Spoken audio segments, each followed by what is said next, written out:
Unconverted Man here. I've got Danny, also known as PhilTalk. Yeah. And Danny, as you know, is also on Stranger Things. And here he is. There he is. That's him. That So was what me a was it year like ago. working on Stranger Things there? Yeah.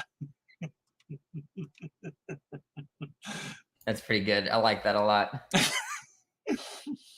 Anyways, yeah. All right. So let's get rid of that. We don't need that. All right. So you know philosophy. You've got a BA in it, and you have a lot of ideas. Let's start with the one that's my channel is a lot on is about God. Yeah. Is there a God? Does God exist? What is God? Where do you stand with any or all of that? Yeah, so the first question is what is God? Because if we define that God as the universe, then it looks like we're all theists, right? Right. So but traditionally, there's this conception, the omni-God. A God is omniscient, omnipotent, infallible, omnibenevolent. Maybe there might be some other properties.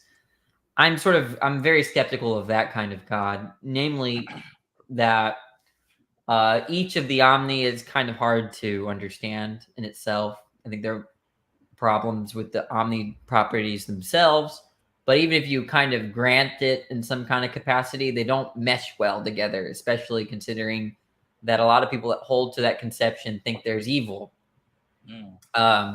So I'm skeptical of that God.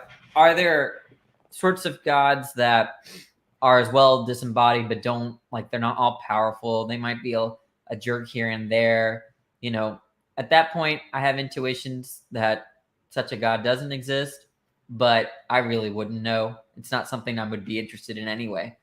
So a lot of I call it the God of apologetics. The God of apologetics. I'm pretty hardcore atheist about that kind of God. But if you're watering down the concept and the properties, then at that point, don't know, don't care, right? I mean, you get to a point where it's like you have the fifth level alien that's a god or whatever, that we humans will one day become a god or something like that, and it's like, I mean, sure, it's hypothetically, I suppose you could say possible. I mean, you could imagine it, but it's like, well, but wouldn't we act different, or wouldn't that alien god act different than what we observe? It's just, it doesn't seem to gel with what we see. So, but if it was, well, we would find evidence for it, I would think. So, well, about that, I feel like even if I was wrong about the God of apologetics and just I should say the omni God, there's not a lot that follows in terms of what we should see. Like, if such a God existed, should we expect to see Jesus resurrect after bodily death? I don't think so. It seems like even if we're talking about, okay, let's suppose God exists, how should that make a difference in our experience and our empirical data? I don't think that it would necessarily make any difference. So in that sense, I don't think there can be evidence for God, even if God existed. Unless it wanted to be evident. I mean, and was able to manifest.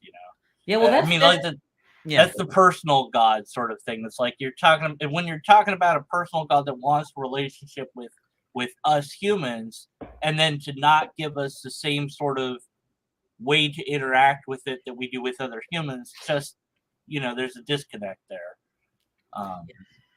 Well, but I don't. Yeah, go ahead. Go ahead. I'd also heard that you had said at one point that you do hold to some sort of dualism, and I wanted to talk about that a little bit. But let's finish up God already, because who cares about God? Yeah, I think that one of the most problematic properties of God is infallibility. I think that's like I take great issue with infallibility, because I think part of what it means to have a mental state, like a belief or a desire or a wanting is that includes the possibility of failure. So my view is that if something wants something else or wants X, right, there's going to be necessarily a possibility that they're going to not succeed. And so if you combine God desiring, God wanting with also a property of infallibility, I think that leads to something contradictory. So right. I mean, a perfect being wouldn't need more stuff because it's perfect. So why would it make anything? there would never be desires. Right. Yeah. It would be fine. It would be happy with itself. And so, if nothing else, it would clone itself endlessly or something. Yeah. I don't know, Even then, yeah, like it doesn't seem like if we're talking about the if God is like the supremely good thing in the world, it can't improve anything, right? So it's not going to create for some good reason. It's not going to interfere in anything for some reason. And if it ends up doing so, it's just going to be kind of random, like a random number generator. It's just going to that the previous state of affairs were just as good as the new state of affairs, and so there's not going to be a good reason for why God changed things. So typically, Christians that espouse the omni God say that God has good reasons to do what He does. I don't think He could. Right? He can't improve upon the situation, so He's not going to have a good reason to change anything. Right. Right. Okay. So let's go into the duality, because here's where we might differ on this a little bit. But kind of to get there, maybe an indirect route would be, is there a soul or a spirit? Because when people talk about mind versus the brain, then there's this, usually they call it a spirit or a soul. That's the mind. And for me, it's like, well, I view it as an emergent property that the brain produces the mind. It's kind of like traffic, and it's like cars and streets make traffic. So our brain plus whatever it does makes our mind, But you have a different view. Can you?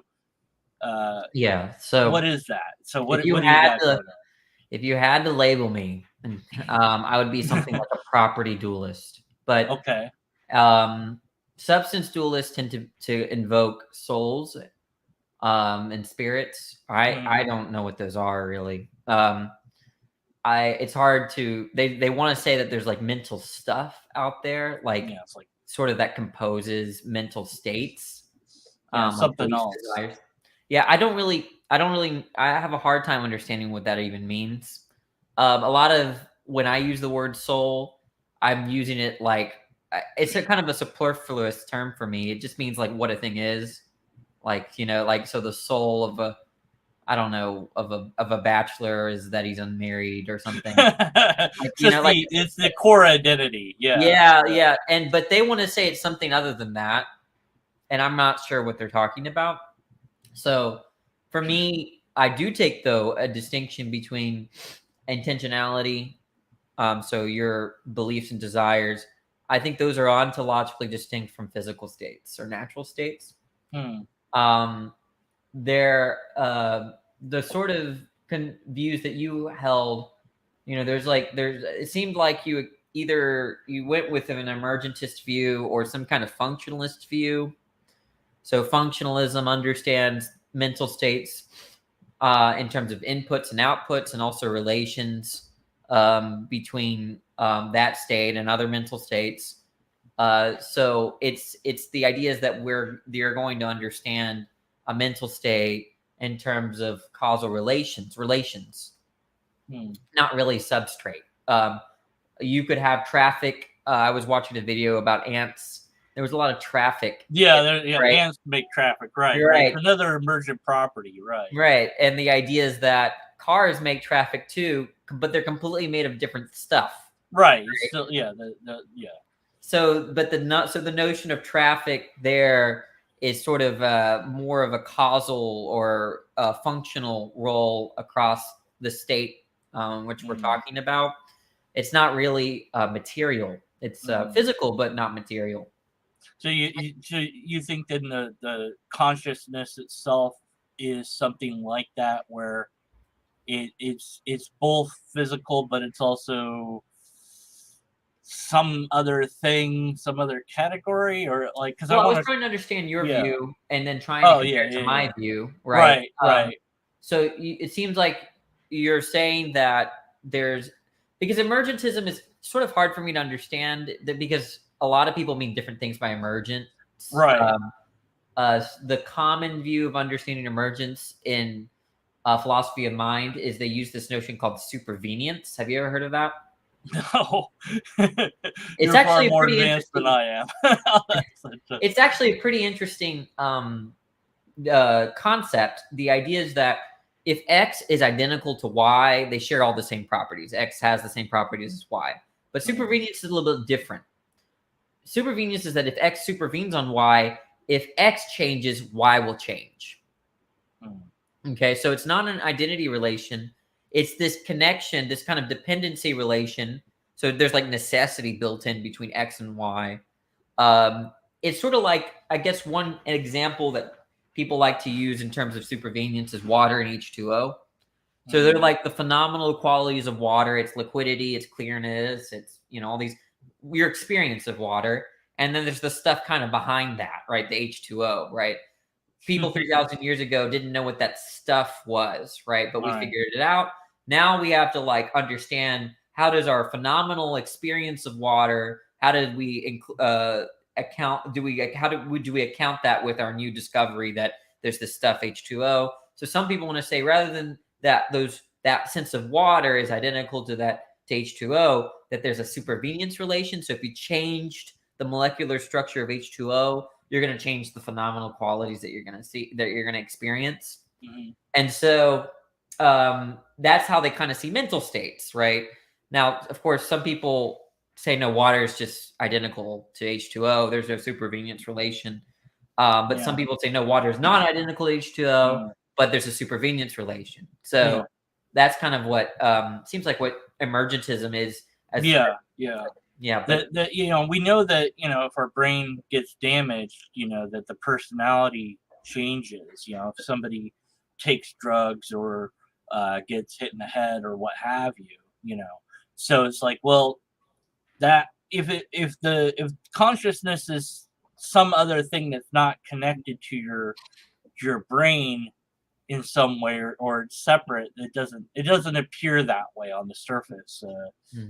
Yeah, I think that so a dualist is going to accept, well, I'm an interactionist, so I think that the mind and the body interact. There are versions of dualism that say they don't interact, but like parallelism or occasionalism, these are dualist views that say they don't interact, but I'm an interactionist. And so we're going to agree that if you mess up your brain, that it's going to interact with your mental states. After all, someone can cut my finger off, and that could really mess with my personality. I would, right? I mean, So it's not. So it might be that there's a spectrum of how much it would influence one's mentality. If you mess with this part of their brain, if you mess with their foot, if they're in fact, there are experiences you can have that are outside of your body that could radically change who you are. You could witness, you could witness something that really changes your mentality. So I'm an interactionist, so I think there's no problem in saying that, if you mess with your brain, and to a point, like if you destroy your brain, there's no mental life anymore. Right. So then the consciousness, I guess that's where I'm getting at, is consciousness, or what we call the mind, is there, are you believing or asserting that there's, like some people believe in an afterlife or a spirit or a soul or something like that, that you could have a mind without any physical form, or am I just going down the wrong track there? I guess. I think it's logically possible. So I think but that's not saying right. It might not be that. It might be in this world that every time you stick a stake through a brain, that there's going to be mental life is going to go away. That might be the world we live in. I think that's very probable. Right. Yeah. So I don't have any serious intuitions, or I don't think it's probable that we continue to persist after bodily death. I'm not of that persuasion, but I think it's logically possible. So what role then, I guess, would be the mind being separate in any way or different? Maybe it's a better way to put it than the physical brain matter. Because for most, I would think that the reason they have dualism, at least for religious, usually is that you have a spirit or a soul, but it seems like there's some other motivating factor there, or intrinsic reason why you think that this is the case, or is it mere descriptions? What I'm trying to get in there with why it is you hold this view. Yeah, this is a little complicated. Yeah, no, it's just easy questions. I'll try to answer as best as I can. So I think maybe let's understand a view that you might be familiar with. Do you know what moral relativism is? Yeah. So do you think the idea is that if it's true that I should eat a sandwich, that means that I have some reason, internal reason, and within I have a desire or a belief that would have me think that, right? That makes that statement true. Right. It's not like there are moral relativists don't think that like you should do anything outside of your mentality. Okay. So then there's this relationship between what you should do and what you believe. Okay. And I think it's a logical tie. So for instance, if I desire to have a sandwich, I think that's a reason to have a sandwich. And if it's a reason to have a sandwich, I should eat a sandwich.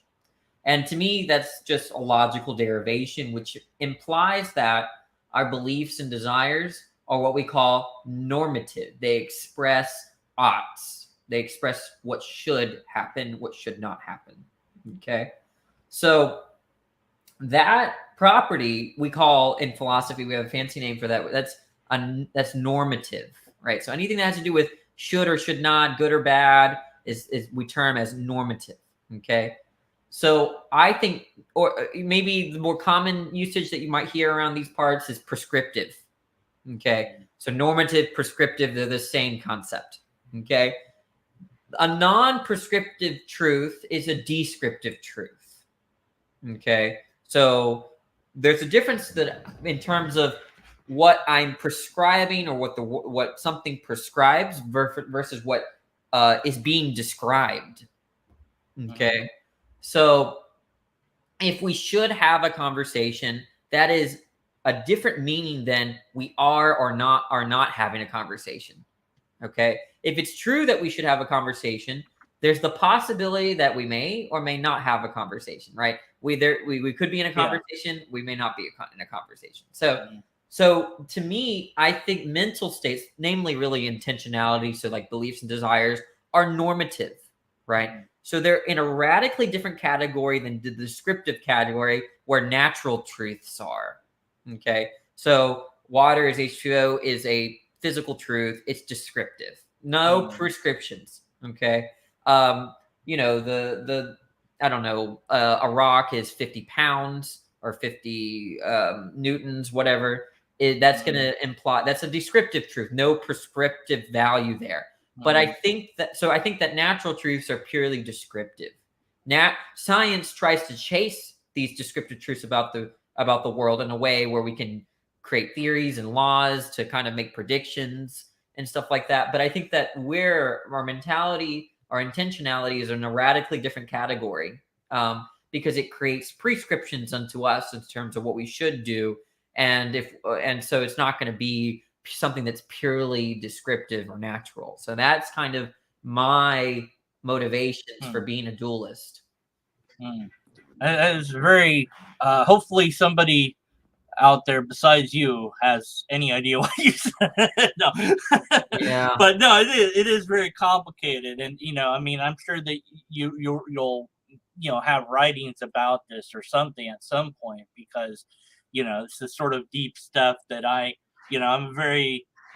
into the logic stuff. That's what I get. I get the informal logic, and the rest of philosophy, I'm like, So I was listening to you talk to that one theist that booted you at the end. I thought that was yeah. I was just like, what? and I debated with myself whether or not I should reach out and try to talk to him. I was like, nah, I don't think so. Not after the probably not worth it. I mean, you were like cool, calm, and collected. I'd be like, rah, rah, I'd be like, no, I've been there. I've done that before. I don't know. I just felt like it wasn't needed. I didn't really. I mean, I'm just not really. It seems like he was either insecure. Something. I don't know. He it was funny because he's like, oh, how dare you bring up philosophy and philosophical definitions? I'm like, you're talking about morals. What else is he gonna do? The whole conversation is philosophy. What? Yeah, like, and I didn't bring up. I tried to avoid to bring up the heavy philosophical terms. Yeah, when you say something, is it true by definition?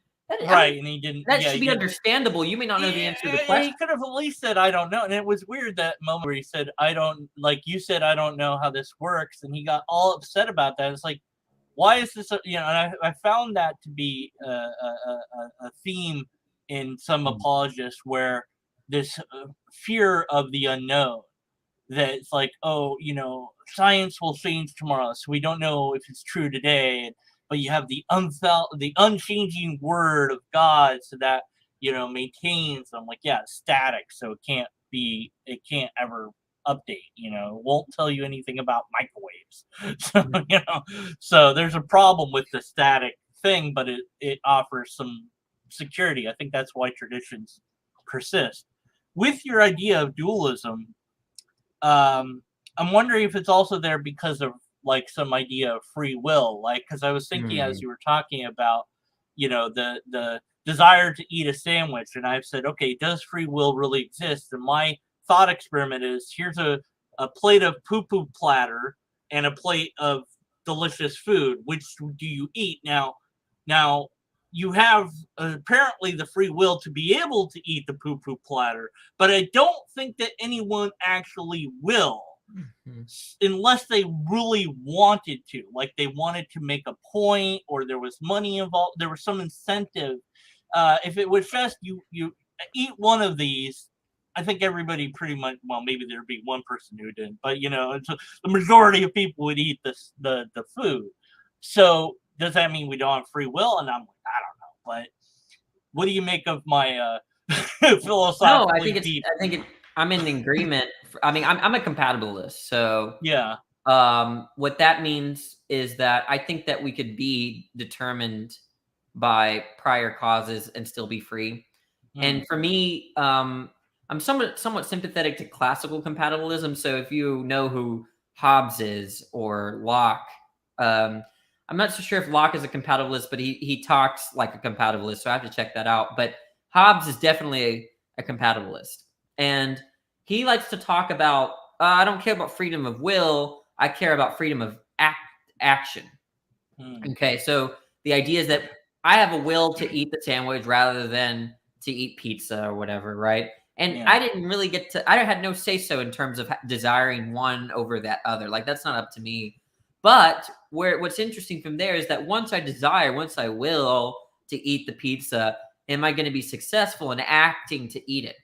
And to me, that's where freedom lies, right? Is just to be successful with respect to your determined desires. And in other words, is anything going to get in the way of me acting in a certain kind of way that's like congruent with what I fundamentally want? So freedom from coercion, right? That's kind of where I'm coming from. Now, the people that disagree with me that are not hard determinists, they're called libertarians. It gets complicated stuff, but they got one thing right. I think there needs to be some kind of openness of the future. So when you're, for instance, deliberating between whether you should be a lawyer or you should be, I don't know, a doctor, whatever.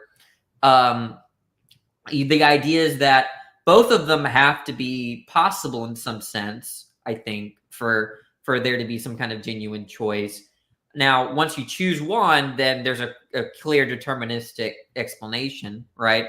But then there's something kind of disturbing that if you look back and let's say you chose to be a doctor and you realize this sucks, right? Like, I made the wrong choice. You made the wrong choice. That means in some sense you should have done differently. But I think what that means to me is that had I, in that moment in which you were deliberating, had you known that it would have sucked to be a doctor, could you have done differently? Seems like you would have given that knowledge. It's not like you can go back in time and make the same and not make this the same. Oh, let me make sure I say this in an unconfusing way. So if let's say you go back go back in time to where you were deliberating between lawyer and doctor, but you still didn't know what it was, how sucky it was to be a doctor, you would have made the same choice over and over again. Right. Yeah. It's only that when you come to new information, does your will change?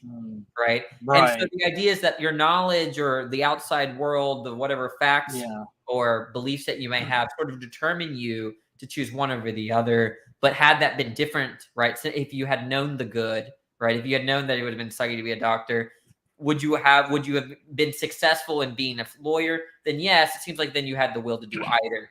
Right. I mean, it goes into, I think, some theories of justice, which I've read a little bit here and there, where the idea is that, you know, given the same situation, would the person make the same choice again, knowing what they know now? And if the answer is yes, they definitely have to be in jail or whatever. But if the answer is no, then there's some lenience. But then it's like, well, how do we figure that out? But, you know, and that's a whole other question. But, you know, with free will, I've always kind of just said it's the ability to do arbitrary actions. Here's an arbitrary action. Okay, but wait a minute. I picked that up to demonstrate that it was, and so that's not an arbitrary. And then I was like, okay, I don't know, I don't care. It's up to the neurologist to figure it out. Leave it with them. That might be a good kind of another step is. I found that, you know, there's this rejection of science to some degree, in that I'll say, you know, what I mean by evidence is empirical evidence or repeatable tests, basically the scientific methodology, but I'll also accept a valid and sound argument. But my question as an amateur logician is, could there be a logically sound argument that doesn't have the empirical evidence or repeatable test to back it up? Because I don't know how I would figure out if it was valid and sound. What would be my epistemology to do so? So I have to discover the fallacies. I have to check with reality. And the only way to check in reality that I'm aware of that works is this method. So now people say philosophy offers another options, but they don't really go into, there's not like a philosophy of philosophy where Kant is right and, you know, Bernstein is wrong or whatever. You know, it's just different ideas that are out there. So what am I missing something in requiring these, you know, in saying that, well, maybe there is maybe it's possible, because there is the fallacy where if you say the conclusion is false because all the arguments sucked. And it's like, well, that might not be true. The conclusion might be true, independent of the argument being broken.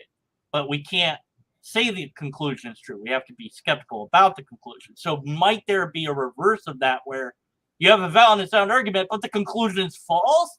But then that would break logic. So I'm like, I don't think that there is. But, you know, so is there, I guess I'm saying, is there another methodology that is offered by philosophy to resolve the valid and sound argument, the empirical, the testable, to say, okay, here's a fourth way that is in philosophy? What would that look like?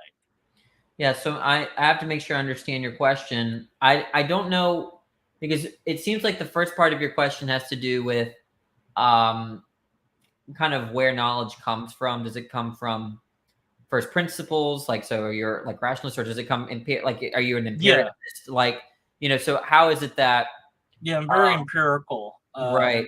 You know, because I require to believe something is true, I require empirical evidence or repeatable test, but then I add on to that, well, or a valid and sound argument. And I added that way back when, because when I just did the first two, people were like, oh, you're doing scientism. And I'm like, no, I'm not, because I'm not saying that, you know, I don't know, maybe, and I love logic, so I'm like, well, I'll throw that in, but I don't know, how that's any different than the first two. So that, I guess, yeah, that is what I'm asking. Like, is there a fourth way to know things? Is there another way to know things I'm not aware of? I'm pretty certain that I haven't fully understood your question, so maybe you can stop me, but I'm going to try to get at what I perceive to be the issue. So, in terms of where our knowledge comes from, or it seems like there's going to be lots of things that we argue about that are at the bottom of it empirically derived. So, like, if I make arguments about the nature of water, like, I agree. Like, you can't. How can you get a concept of water just completely a priori, right, without having experiencing anything empirical? So, like, yeah, if we're arguing about human beings or scientific empirical stuff like water and mountains and evolution or whatever, right? Then yeah, I don't really think that philosophy is really going to help with those sorts of things. But I don't know. Like, there are certain things I think you can know just in virtue of being a person, an agent. So, for instance, I think what it means to be an agent is to have views about the world, right? I don't know what it would mean to say there's an agent or a person with no views about anything, right? And so what a view is some kind of orientation towards truth, right? So if I believe something, I take it to be true. I hold it to be true. I aim at the truth. And so if that's what it means to be a person, then I think you can know what truth is just in virtue of being a person, So you don't discover truth like secondarily, right? Because to kind of discover things, you need to have like a web of beliefs that already have concepts about truth and failure and stuff like that. So there might be, but and even when it comes to logical truths or implications, right? I think again that kind of stems from who we are as agents. Given that we have views and those aim at the truth, we understand what a failure in terms of our commitments are, and I think that's where logic kind of our acquaintance with logic comes from. Right? So if I view the world in a way where it's raining outside where I live, okay, and then I find myself also viewing the world in a way where there's nothing wet outside, right? Well, those are incompatible views, and I might revise as soon as I realize it, right? And the notion of incompatibility, that logical tension there, kind of comes derivative, at least in my opinion, from our commitments and our views. Okay. And I don't know if you have to learn that empirically, because that's just kind of built into our system, right? Built into having a point of view. Now, pretty much anything other than that is going to be empirically, I think, derived or a posteriori. So like my knowledge, almost like I feel like most of our knowledge is going to be experiential. I would say. I don't think there are built-in concepts other than concepts like commitment, belief, truth, and stuff like that. Aim, failure, and success. I think that all of that is what you need to be a person. Okay, so you're not going to get that from the world. But almost what else is there? Everything else seems to be experientially derived, right? So I'm quite. But even the built-in thing does come from the world, because it comes from evolution and so it's all, in the end, it's all the same thing. Okay, sure, but we're talking about knowledge, right? Right. How do we know what truth is, right? Well, I'm saying, okay, it could be that there are evolutionary processes that bring about minds, sure, but now then, once we have a mind, how did I come to this concept of truth, right? Did I come to know it through the outside world? Well, I would say no. I came to know it just because I'm a person that's oriented towards it. Right, because there's the whole thing is that everything that I am absorbing the real world that's out there through me. So, I don't have a choice but to experience reality, if you will. And that's where we get into, what's that thing I can never pronounce it. Solipsism. Solipsism. Yeah, that's the one. Yeah, I can never pronounce it. I hate that. I hate it. It's like, no, reality's real. Leave me alone. Yeah, I guess what I'm trying to say with certain concepts like truth, success, failure, belief, subjectivity, those sorts of concepts, I don't think you can are a posteriori. I'm not going to look under a rock and find truth. You know, the concept of truth. I'm not going to be so like there's no test for what the concept of truth entails. I think we already are acquainted with that. Yeah. Yeah, I was going to say now, of course, the word truth in and of itself, there's a whole huge discussion there of what that is. You know, if you like, I listened to Peterson and what's his face, the skeptic guy. Lots of skeptic guys. The 1600s? No, like the head of Skeptic magazine.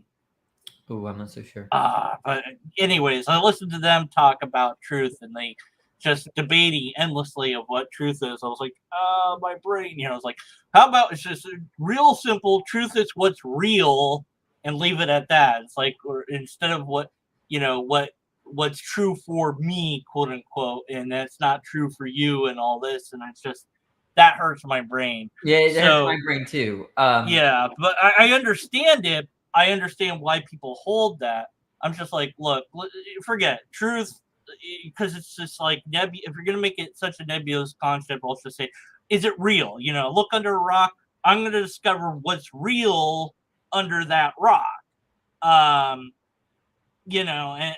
so I will find what's true by doing that. But the concept, if it is different than that, then you're right. So there's that natural language problem of what does the word mean to you versus me, and so maybe you could fill out what it means to you. Yeah, I'm still wrestling with that question. The point is that I think I have a concept of truth, and it's just kind of hard for me to express. But I'm flirting with a pragmatic theory of truth, where truth is something like the goal of inquiry. Yeah. So like it's kind of like the end all be all for our questions, for our wondering, and for our aims.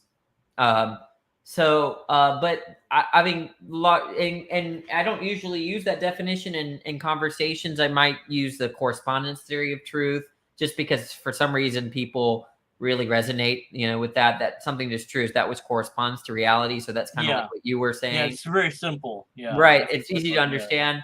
The problem there is that it gets tricky about what makes what's this corresponding relation. So you have like truth, and then you have like this relation, and then you have this state of affair, this reality.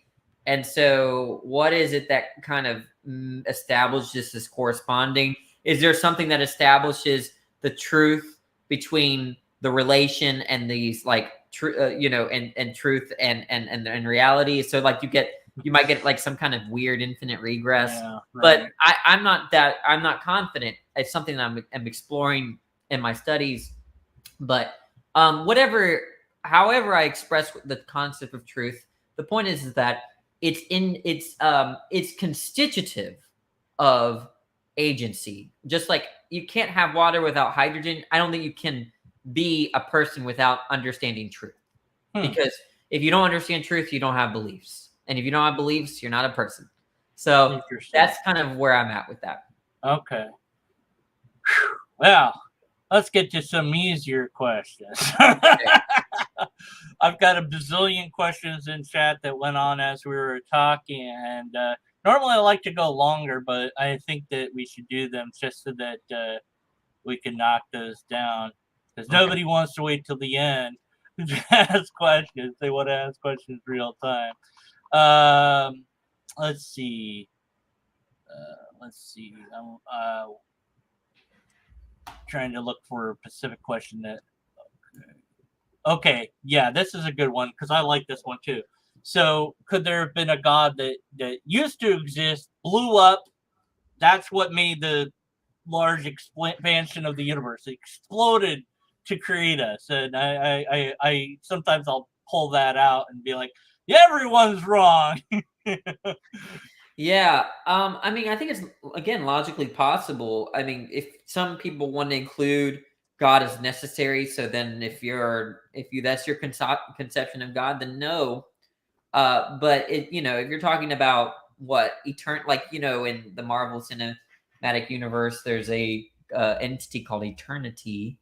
And eternity is basically a conscious thing that kind of either depends on the universe, or some people even think that eternity is the embodiment of the universe. The embodiment of the universe is eternity. And she can die. So like, that's when the universe dies, I suppose. If we're talking about some concept like that, well, I mean, I don't believe in such concept. Is it logically possible? Yeah. Sure. Okay. Why not? Yeah. Yeah. It's fun. Okay, here's a good one. Is there any philosophical evidence for dualism? I'm not sure what philosophical evidence would be, but that's maybe a separate question. So yeah, I'll answer this question, then we'll answer what philosophical evidence is.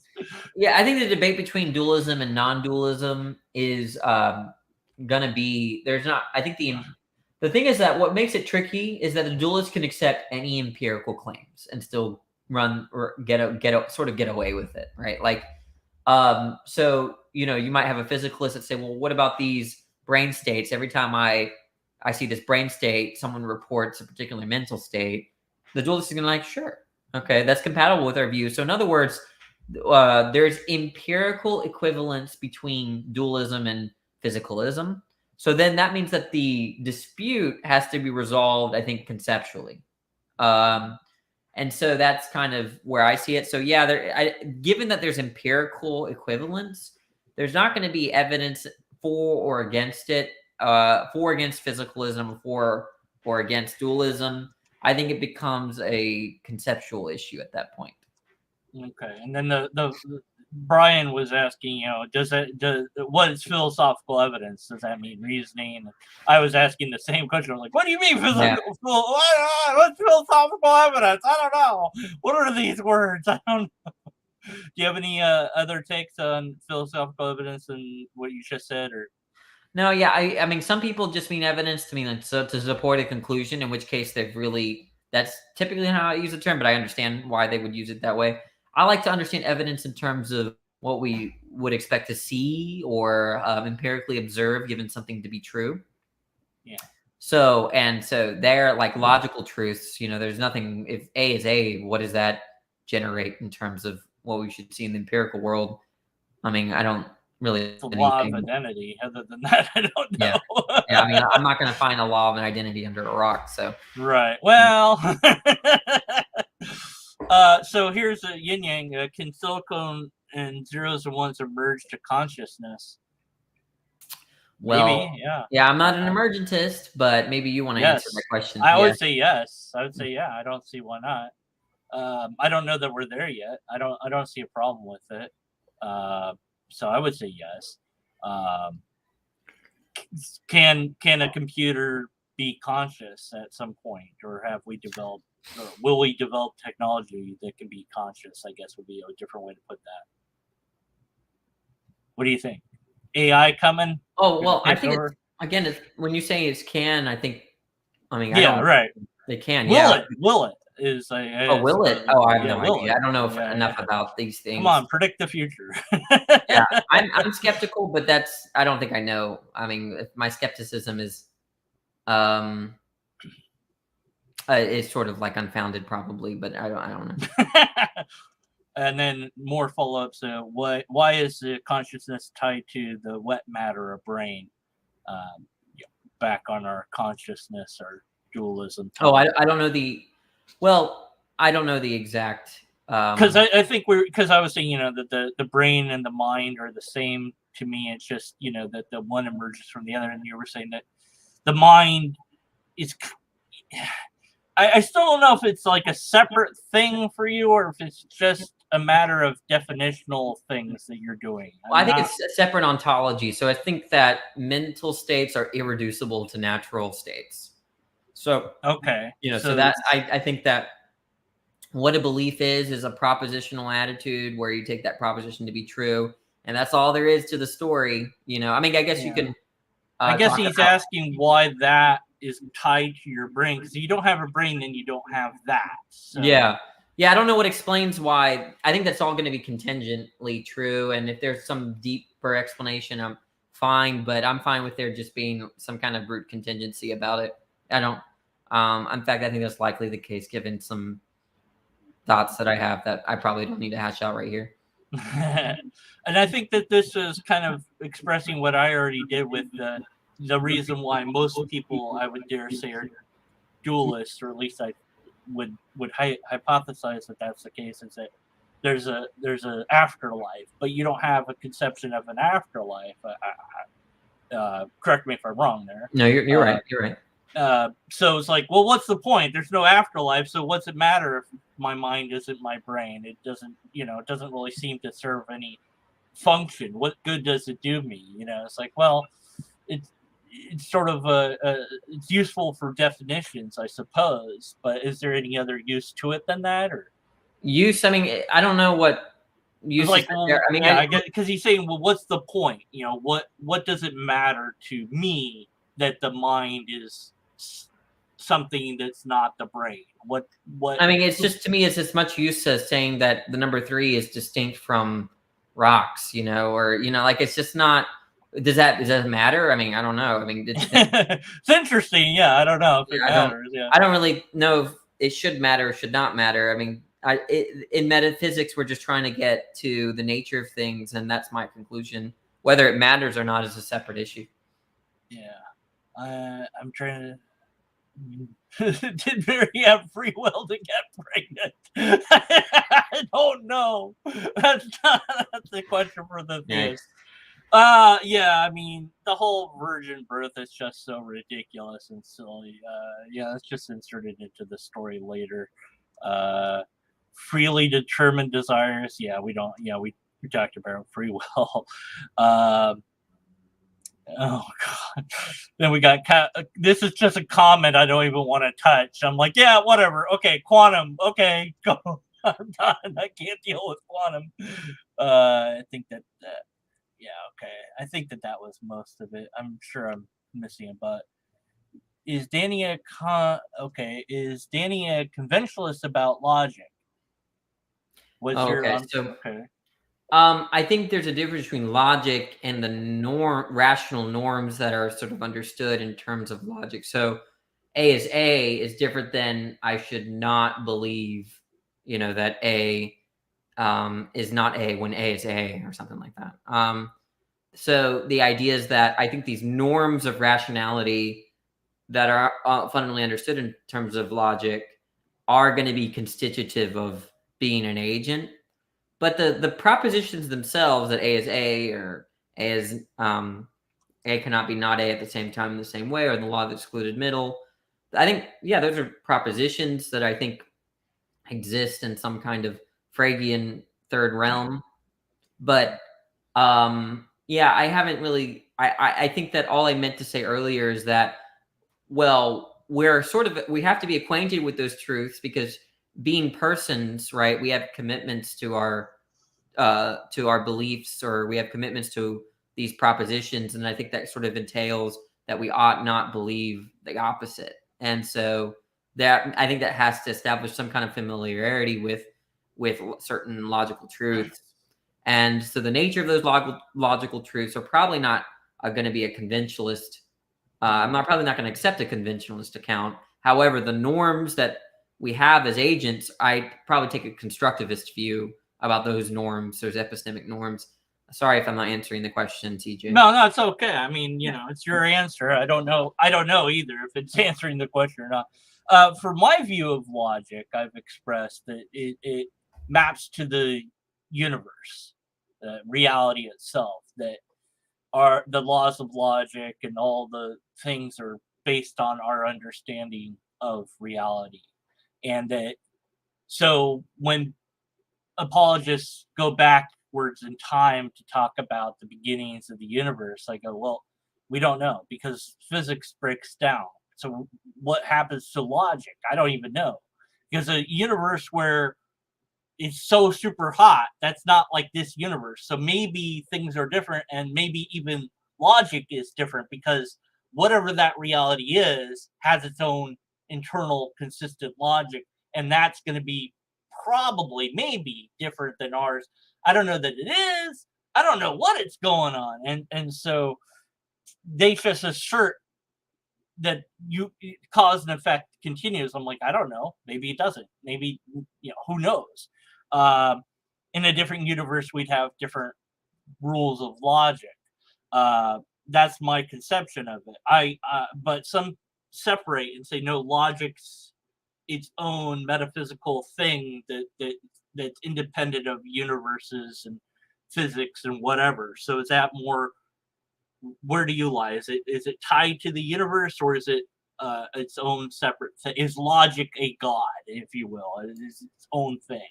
Yeah, I guess I haven't really thought about the metaphysics of logic. I was earlier just talking about the norms that we the epistemic norms, or the norms of rationality that we have.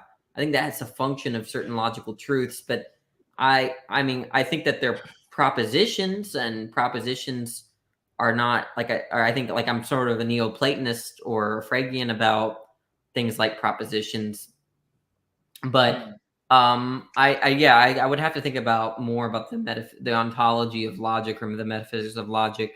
I'm not really settled. Yeah, it's something I had to, because I love logic more than that's it for me. It's like, that's my realm, I'll stay there where it's safe. I don't have to deal with Descartes. And although I did read Kant's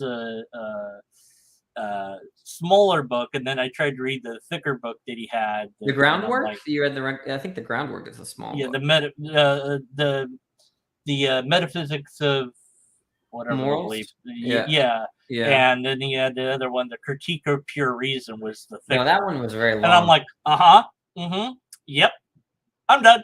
I give up. I was like 5 pages in. I'm like, words, okay. It's just beyond me. But I know I don't like it, because I was like, well, you're gonna fly in the face of reason and destroy all reason, and there's no reason to that it's just it's like somebody that's saying, the debate doesn't have a point. It's like, well, that's a debate, so you've already lost. So I guess this goes into objects of the mind, the numbers, letters, musical notes, those concepts, and that they exist in here, but they don't. There's no physical three that I can hold. Not really. I can hold a thing that's shaped like a three, but it's not three. You know what I'm saying? Is that something you agree with? Because some people believe numbers are real, and all that. So, and maybe I do think that as well. Yeah, I do think that abstract objects exist. So I am like I said earlier, I'm a Neoplatonist, meaning that, if I'm predicating properties of things, I'm saying that there's something true of something. So if 3 has the property of odd, that means that there is a thing that bears a property, or there's something that I'm predicating of. And so, I think the number 3, then it follows that the number 3 exists. So but it doesn't exist. It's not like a physical thing. It exists in a like its own category or whatever. Yeah, it's an abstract object. So I'm like Frege thought there were basically 3 realms: the physical, the mental, and the abstract. And so the naturalist is only going to accept the physical, the natural realm, and they want to either say abstract objects don't exist and mental states reduced to natural states. Well, I actually think that all 3 of these categories are distinct. So I agree with Frege that there are 3 realms or ontologies, at least. We have physical things like this stuff, whatever this is. And we have mental states, and then we have abstract numbers and propositions. So that means letters and language itself also would be real then. Well, letters... So I think you said it earlier that the number 3, right? I can inscribe it. The letter T, I can inscribe it. But when I'm talking about abstracta or abstract objects, I'm not talking about those inscriptions. I think those inscriptions are just useful tools in communicating properties about these kinds of things. Yeah, but you're saying like, okay, so it's a consonant, it's a vowel. These are properties of the letters. Yeah, so like you know, the letter T has properties about what sort of form or type you might see, but and then there's like, yeah, but the in terms of sound what it it means, makes, and yeah, in terms of what it means, yeah, it's a different question. You know, I yeah, think that okay. you're, yeah, All right. It's very interesting. I don't know that I mean I kind of I see where you're coming from. I don't know that I agree, but that's okay. I mean, yeah, yeah, it's good to not agree. Now of course Yin Yang's going off on the tangent that I probably opened up by mistake by invoking the idea of logic being different in another universe.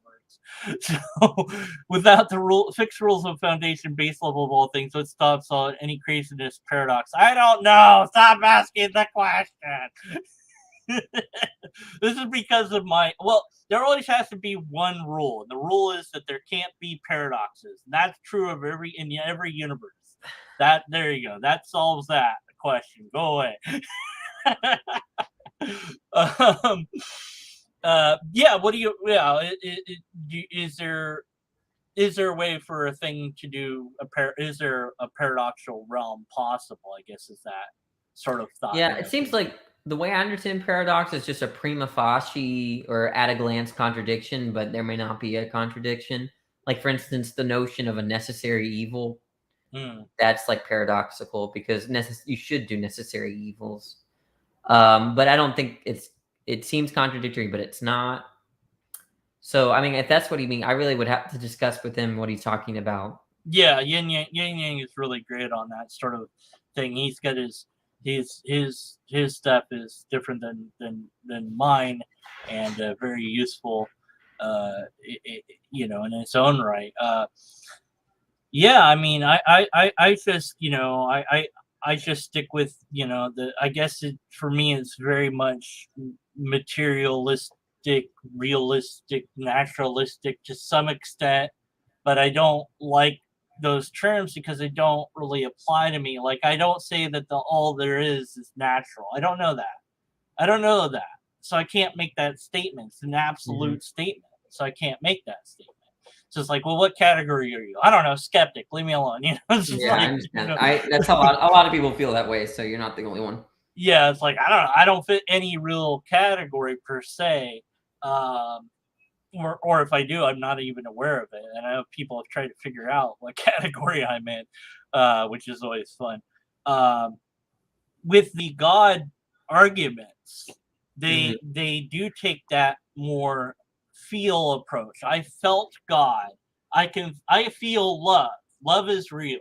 So if I felt this thing and I call this thing God, then God's real. It's like, well, yes, by definition, but not by fiat, not actually. You know, it's like it's just a label for an emotion at that point. And I guess that's where you were asking that one guy, what is this true? Is this true? God is good. That's the definition of God.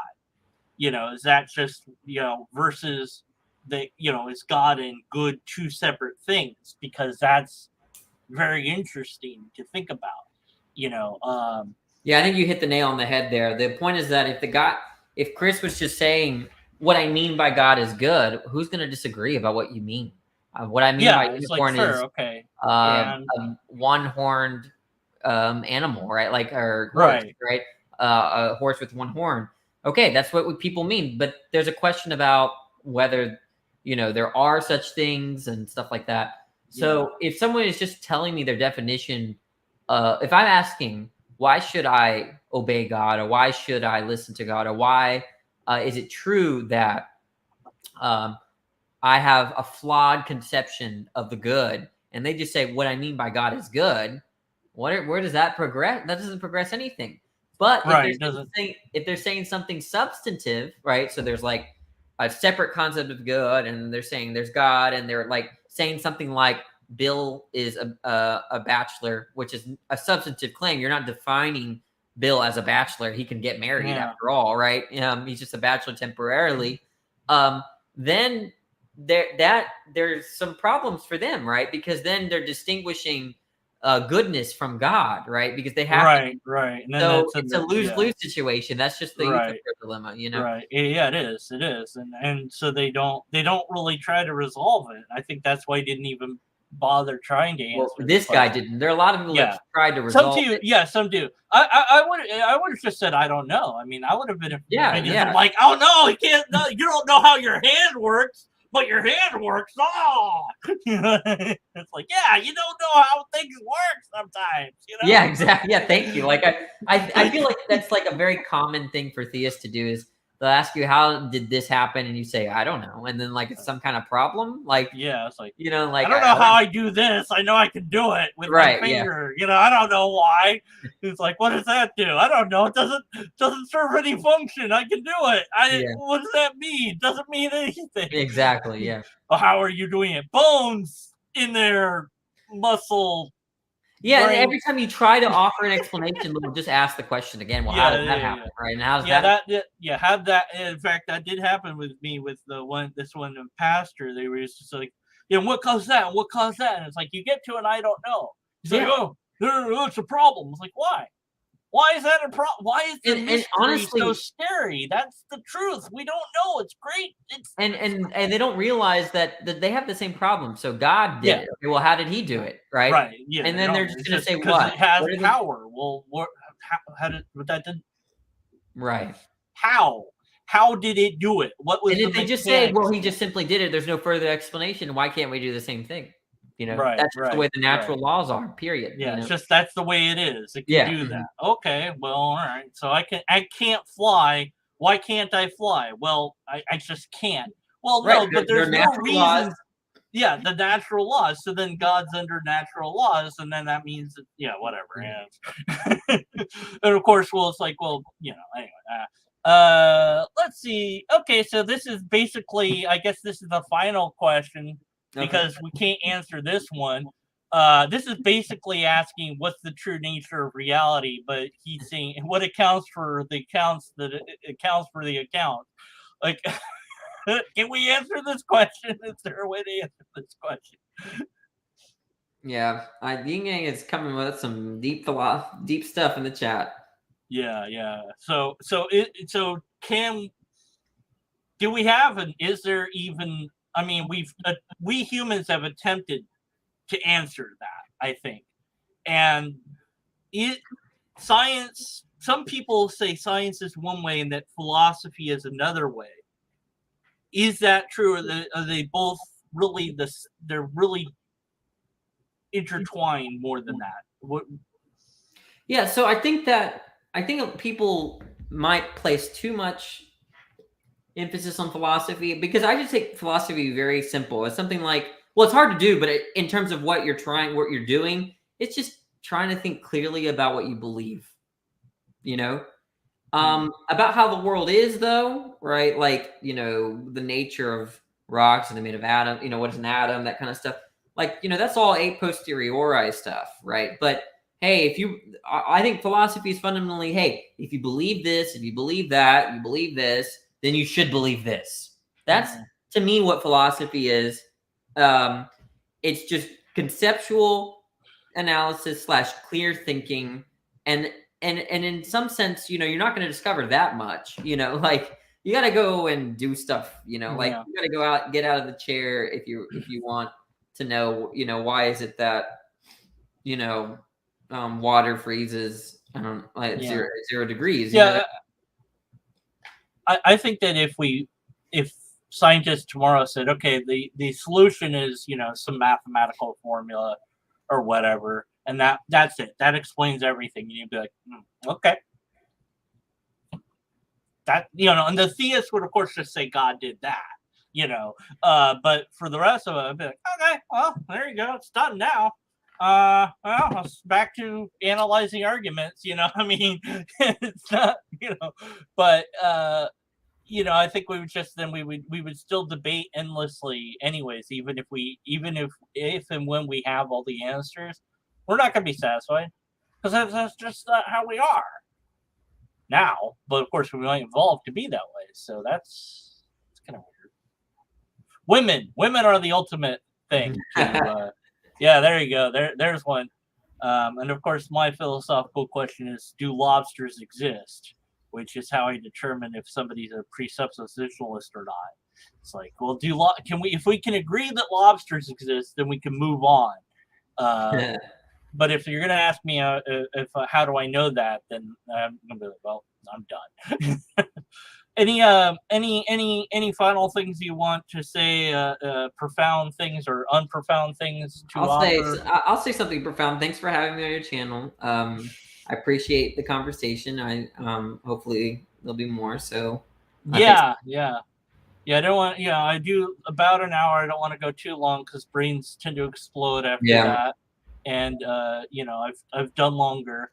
And it gets worse as I go longer. Same. But maybe I'll see if Yin Yang has time, and maybe I can set up a thing with you and him. That would be interesting. People want you to come back, and you have a very interesting channel, and and I suppose the term would be what? Atheist, skeptic, agnostic, atheist. Yeah, I just say I'm an atheist because most people's conception of God is just doesn't seem like it's that like and that. Then also what an afterlife, also anything supernatural or paranormal that you do believe in, or I mean, I believe in non-natural things, but if that's what if you mean by supernatural, non-natural, like again, like I think minds are fundamentally non-natural, and I think numbers and propositions are non-natural. But we're gonna come after you for all that. Okay, you should. We will eat you. I don't know. Well, yeah, I think that's the only disagreement, and whether or not we could even really debate that is another question, because that's the whole thing. But if you have a valid and sound argument, then I would agree with you. So yeah, well, maybe if when I first gave the argument about the normativity of intentionality, then maybe you should. Yeah, you'd have to. Well, yeah, I'd have to be. Well, I'd have to have that out written or something, because I can't analyze real time. I get it. Yeah. Yeah, but if you write it out, I can look at it, and it doesn't have to be in the syllogism format, although I do prefer that. But I'll analyze it for logical fallacies, and I'll let you know. Other than that, that's all I can do. All right. Thanks, Danny. Subscribe to Danny. Throw money at him if he wants money. I don't know if he does that or not. I don't. But if you want to throw money at me, you can. I wrote a book. You buy that. Danny, do you have anything out there? Or anything you want to? I have a Patreon, but you can ignore it. I'm not really. I'm not doing the. I subscribe to the channel would be nice. I guess he's got an OnlyFans too, because I wish. He's got and of course he makes money from Stranger Things. So all right. So thanks so much, and that's it. We'll leave you with the final word, and then I'll hit the button. No, thanks again, y'all. Take care.